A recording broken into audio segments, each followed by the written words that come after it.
Parentification. What is it and why should you care? Parentification is when a child is forced into a caregiving role to satisfy the parent's emotional or practical needs. So this can involve a lot of managing a parent's moods or even acting as somewhat of a therapist for them. So you tune into them and their needs, and it can feel like you are always performing for them, trying to cheer them up, listening to them.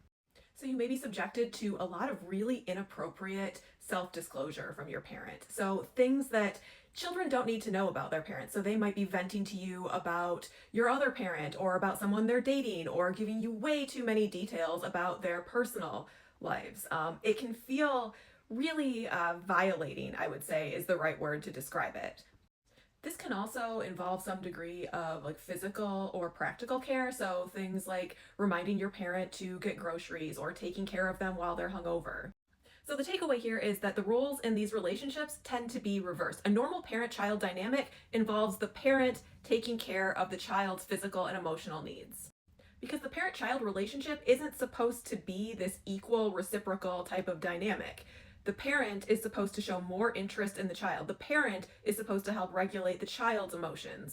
The parent is responsible for determining what is appropriate and sticking to that. A lot of times these parentified children grow up to be perfectionists and they tend to be very independent as a trauma response. They had to be to keep themselves safe growing up. They couldn't depend on anyone other than themselves.